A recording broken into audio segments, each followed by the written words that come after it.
Hello students, how's you all? In last video of SST, we had discussed about the geography. Okay, but in this video, we are going to discuss about history. And history, we will study about the first chapter, tracing changes through our thousands year. अर्थ हुआ कि हजारों सालों में जो भी हमारे इतिहास में परिवर्तन हुए उसके बारे में पढ़ना या जानना। तो इससे पढ़ने से पहले हम ये जान लेते हैं कि हिस्ट्री क्या होता है, इतिहास होता क्या है। हम जिस युग में जी रहे हैं या जिस समय हम जी रहे हैं आज के समय में, आज से हजारों सैकड़ों साल पहले हमारी पृथ्वी पर क्या था, कैसे लोग रहते थे, ओके, क्या खाते थे, क्या पहनते थे, कहाँ रहते थे, इन सब चीज़ों के बारे में जानना ही हिस्ट्री होता है, इतिहास होता है। मतलब कि हमें अपने पास्ट के बारे में जानना, पास्ट के लोगों के बारे में जानना, उनके खाना पीना, उठना बैठना, कल्चर, फेस्टिवल जो वो सेलिब्रेट करते थे, जिस भगवान को ये वो पूजा करते थे, इन सब चीज़ों के बारे में जानना ही हिस्ट्री होता है। और हम जैसे कि हिस्ट्री 6 से स्टार्ट करते हैं पढ़ना, तो जब हम 6 में हिस्ट्री आपने जो पढ़ा होगा वो था एंशिएंट हिस्ट्री। ठीक है, उस हिस्ट्री जो था प्राचीन इतिहास था, वो एंशिएंट हिस्ट्री था। ये जो हिस्ट्री है वो है मतलब 7 की जो हिस्ट्री होती है वो होती है मेडाइवल हिस्ट्री। ठीक, मतलब मध्यकालीन इतिहास।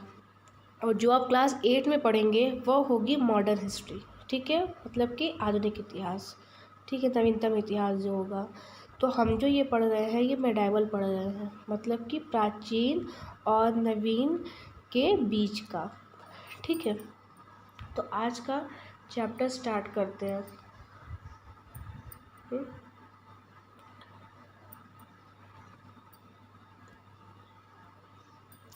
Take a look at map 1 and map 2. Map 1 was made in 1154 CE by the Arab geographer अल-अदरीसी। एक अरब जियोग्राफर थे, जियोग्राफर मतलब जियोग्राफी के अध्ययन करने वाला। The section reproduce here is a detail of the Indian सब कॉन्टिनेंट के बारे में इसमें बताया गया इस मैप में। और जो मैप 2 है वह 1720 में बना गया है फ्रेंच कार्टोग्राफर द्वारा। फ्रेंच मतलब जो फ्रांस का रहने वाला था, और कार्टोग्राफर मतलब होता है मैप बनाने वाले को कार्टोग्राफर बोलते हैं। The 2 maps are quite different. यह दोनों मैप बहुत डिफरेंट हैं, लेकिन जो दोनों के एरिया बताए गए हैं वह सेम है। इन अल-अदरीसी's map south India is where we accept to find north India and Sri Lanka island at the top.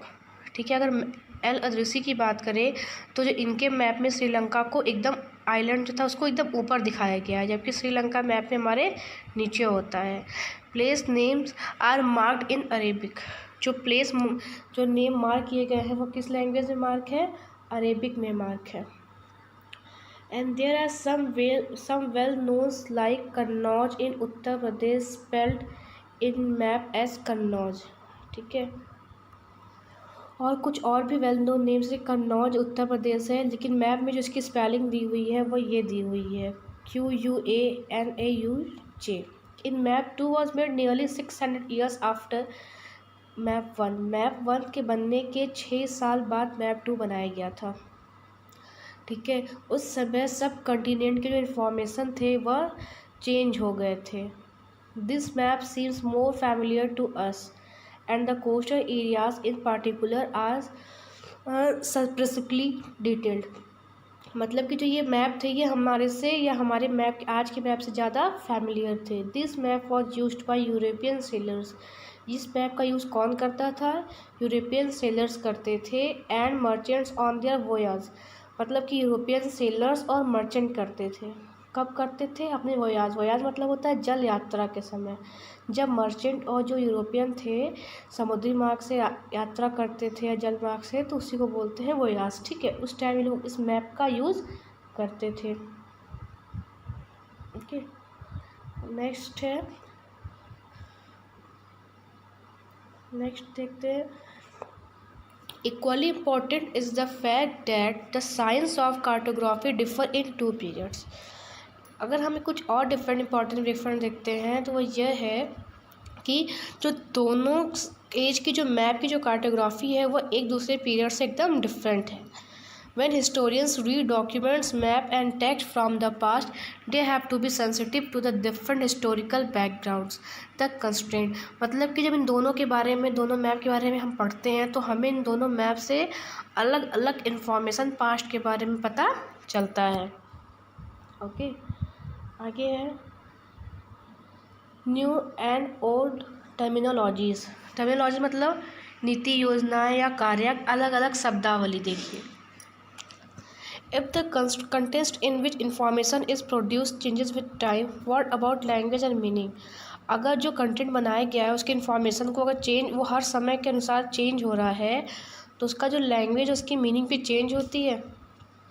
Historical record exist in a variety of language which have change considerably over the years. ठीक है, जो historical records हैं उसमें जो भी record बने हैं, जो भी चीज़ें हैं वो समय के साथ चेंज होती जा रही हैं. ठीक है, जैसे कि medieval Persian for example is different from modern Persian. जो मेडाइवल पर्सियन थे वो मॉडर्न पर्सियन से बिल्कुल डिफरेंट थे. The different in not just with regard to grammar and vocabulary. ठीक है, ऐसा नहीं है कि जो ये डिफरेंस था वो सिर्फ ग्रामर या वोकेबुलरी से ही लेकर था. The meaning of the word also change over time. समय के साथ साथ जो इनकी वर्ड्स के जो मीनिंग थे वह भी चेंज हो जाते थे. कैसे, देखिए, आइए देखते हैं.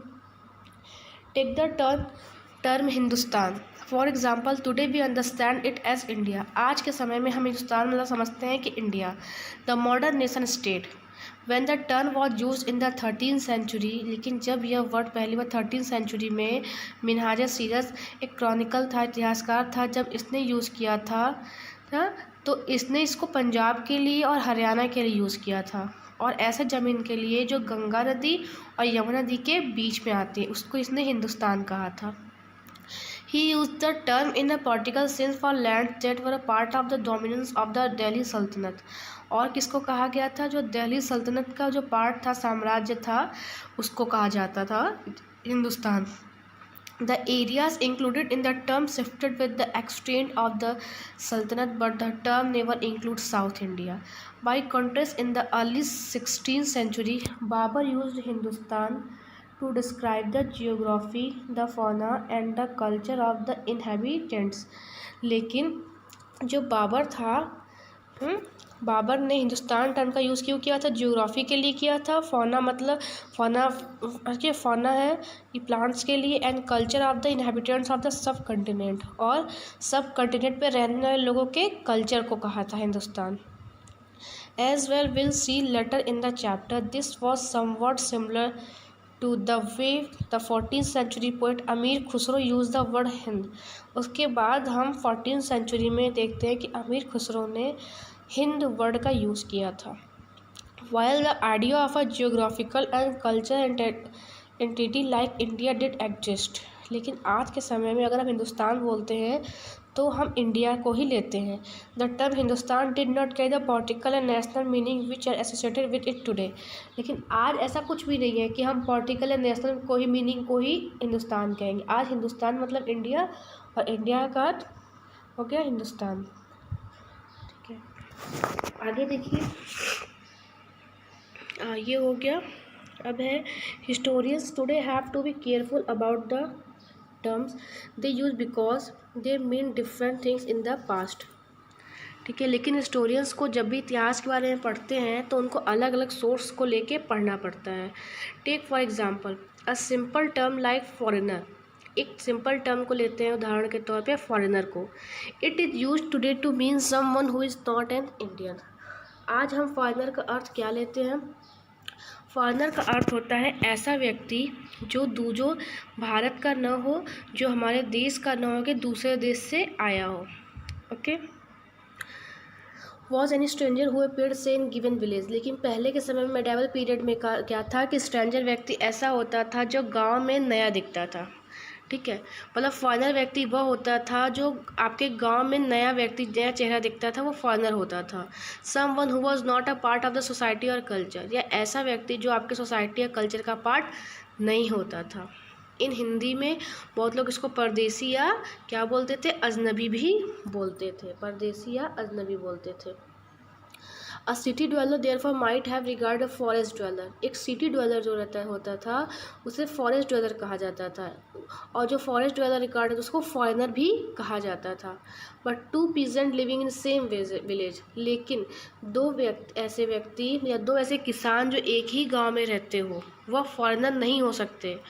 ठीक है, मतलब कि दो ऐसे किसान जो एक गांव में रहते हों लेकिन उनका जो यहाँ पे दिया देखिए रिलीजियस है, मतलब धर्म और कास्ट बैकग्राउंड अगर अलग है तो उनको फॉरेनर नहीं कह सकते। मतलब कि ऐसे दो व्यक्ति फॉरेनर नहीं होंगे जो एक ही गांव में रहते हों लेकिन उनका धर्म अलग हो, उनका कास्ट बैकग्राउंड अलग हो, तो वो उन्हें हम फॉरेनर नहीं कहते थे। आगे देखिए, historians and their sources. Historians use different types of sources to learn about the past depending upon the period of their study and the nature of their investigation. Last year, for example, you read about the rulers of the Gupta dynasty and Harshvardhan. Class 6 में आपने Gupta dynasty और हर्षवर्धन के बारे में पढ़ा था। In this book, we will read about the following thousands years from रफली 700 to 750। इस बुक में हम 700 से 750 के बारे मतलब ईयर्स के बारे में पढ़ेंगे, मतलब ये थाउजेंड्स ईयर्स के बारे में। ओके, आगे है you will notice some continuity in the source used by historians for the study of this period. They were still rely on coins, मतलब कि जो historians थे वह किस पे विश्वास करते थे पास्ट को जानने के लिए? वो coins पे ट्रस्ट करते थे, इंस्क्रिप्शन पे, आर्किटेक्चर पे, टेक्सचुअल रिकॉर्ड्स पे और इन्फॉर्मेशन के लिए इन पे डिपेंड थे या इन पे भरोसा करते थे। But there is also a considerable discontinuity. The number and variety of textual record increase dramatically during this period. लेकिन इस पीरियड में जो नाटकीय रूप से जो रिकॉर्ड थे वो बहुत ही ज़्यादा थे। This slowly replace other type of available information. धीरे धीरे ये अलग तरह के या जो और भी इंफॉर्मेशन थे उसको डिस्प्लेस कर दिए थे। डिस्प्लेस करना मतलब होता है एक तरह से रिप्लेस करना। Through this period paper gradually become cheaper and more. इस पीरियड में जो पेपर था वो बहुत ही सस्ता था और ईज़िली अवेलेबल भी हो जाता था। ओके, लिखा ना वाइडली अवेलेबल, ईज़िली और वाइडली अवेलेबल था। People use it to write holy text, chronicles of rulers. People इसका यूज़ किस लिए करते थे? टेक्स्ट को लिखने में, इतिहास रूलर्स के इतिहास को लिखने में, लेटर्स टीचिंग के लिए संत के, और जो उपदेश या प्रार्थना करते थे उनको लिखने के लिए। जुडिकल रिकॉर्ड्स मतलब जो कोर्ट कचहरी चीज़ें होती थी उसके ऑफिशियल रिकॉर्ड के लिए। And for registers the account and text, और अकाउंट एंड टेक्स्ट को रजिस्टर बना के रखने के लिए। Manuscripts were collected by wealthy people. Manuscripts ने कौन कलेक्ट कर लिया था?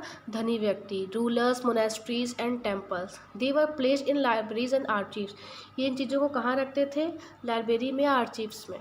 लाइब्रेरी आप लोग समझते हैं पुस्तकालय होता है, और आर्चीव्स मतलब होता है एक सरकारी रूम या सरकारी खजाना या एक सरकारी जगह जहाँ पे हर एक इम्पॉर्टेंट चीज़ें रखी जाती हों जिससे कि वह ख़राब ना हो सके और उन्हें सालों साल तक बचा के रखा जा सके। These manuscripts and documents provide a lot of detailed information। ये जो manuscripts होते हैं और documents होते हैं ये हमें बहुत ही डिटेल में इंफॉर्मेशन देते हैं। ओके, लेकिन ये हिस्टोरियंस को नहीं मिल पाते हैं यूज़ करने के लिए क्योंकि वो सरकारी खजाने में रहते हैं इसलिए। ओके, आगे देखिए। There was no printing press in those days, so scribes copied manuscripts by hand। उस समय प्रिंटिंग प्रेस नहीं थे इसलिए जो मनुस्क्रिप्ट पे लिखे जाते थे। मनुस्क्रिप्ट मतलब क्या होता है? मनु मतलब होता है हाथ और स्क्रिप्ट मतलब लिखना, हाथ से लिखे हुए स्क्रिप्ट। वो जब ख़राब होने लगते थे तो एक मनुस्क्रिप्ट दूसरे पे कॉपी करने के लिए हैंड्स का यूज़ करते थे, मतलब हाथ से ही कॉपी करते थे। Suppose if you have ever period friend if you have ever copied a friends homework. Suppose करिए जैसे कि आप फ्रेंड्स के होमवर्क से अपने होमवर्क कुछ कॉपी कर रहे हैं। You would know that this is not a simple exercise. तुम जानते हो सिंपल एक्सरसाइज नहीं है। Sometimes you can read your friends hand writing. कभी कभी ऐसा होता है कि आप फ्रेंड की हैंड राइटिंग नहीं पढ़ पाते और उसकी कॉपी से गलत वर्ड लिख लेते हैं। ठीक है, तो जो आप गलत वर्ड लिख लेते हैं आगे से आप उसको वही पढ़ने लगते हैं और वही समझने लगते हैं। ठीक है, वैसा ही हुआ कि जब पुराने मनुस्क्रिप्ट से नए मनुस्क्रिप्ट में कॉपी किए जाने लगा तो बहुत से ऐसे वर्ड्स थे जो गलत लिख लिए गए, और गलत लिखने की वजह से क्या हुआ कि उसका मीनिंग, अर्थ सब कुछ बदल गया। जैसे यहाँ लिखा है ना, as subscribes copied manuscript they also introduce small changes, कुछ चेंजेस हो गए। अब वर्ड हेयर सेंटेंस देयर, मतलब कि जैसे कि ऐसा था जिसका वर्ड लिखा कुछ और था और उतारा कुछ और गया और उसका अर्थ कुछ और निकला। These small differences grew over centuries of copying until manuscripts of the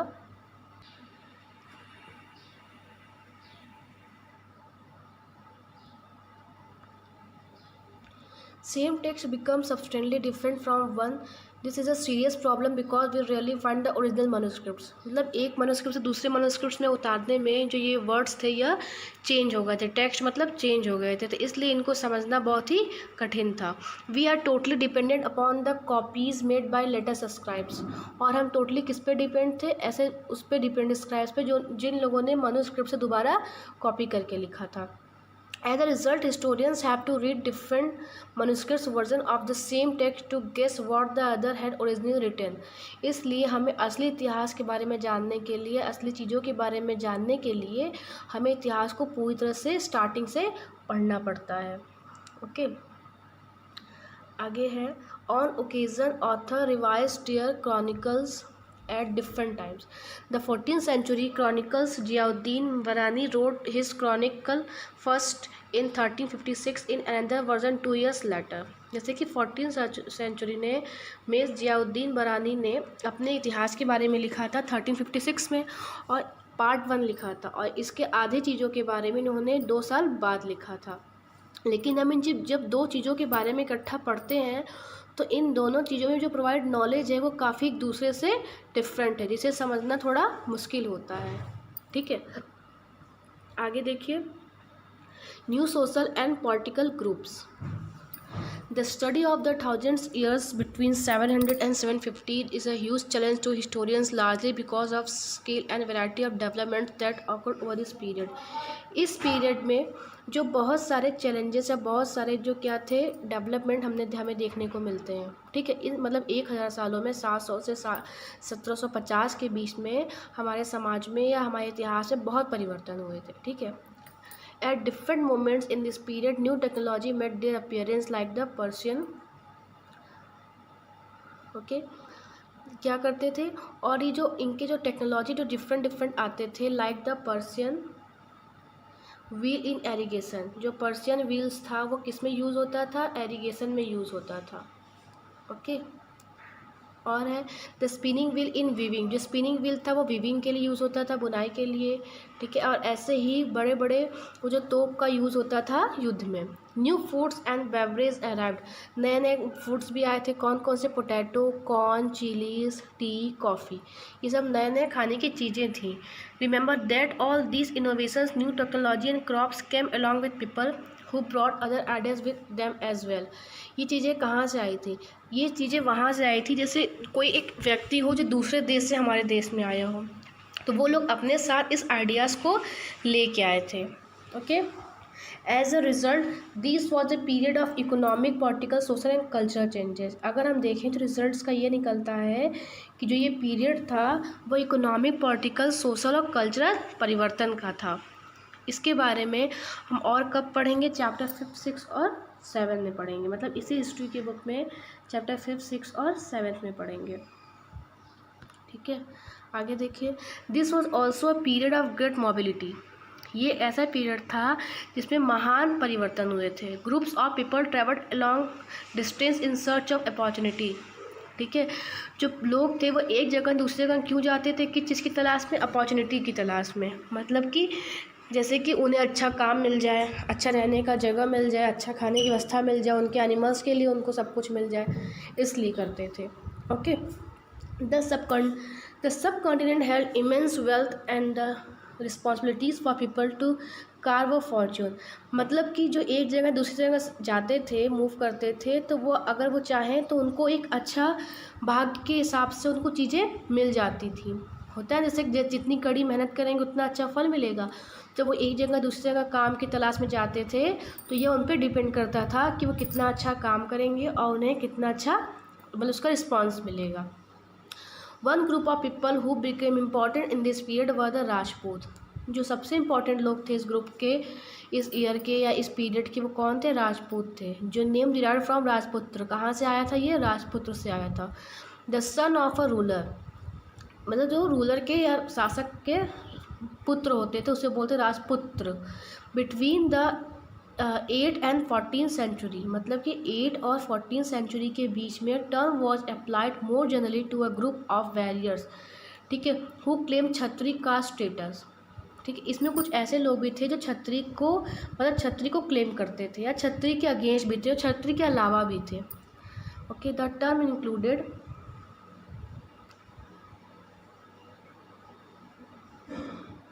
okay, तो ये जो हमारा है ये टॉपिक अभी यहीं पे कंप्लीट होता है।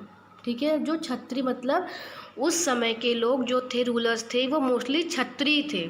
ठीक है, राजपूत, और उनके पुत्र को कहा जाता था राजा पुत्र, राजा का पुत्र। उनके मरने के बाद या उनके बाद वही राजा बनता था। ठीक है, और कुछ लोग ऐसे थे जो राजा राजपूत, मतलब राजपूत नहीं थे लेकिन फिर भी वह राजा बनते थे। ओके, आज के लिए बस इतना ही, and in next topic we will complete this chapter. तब तक के लिए bye bye, stay home, stay safe.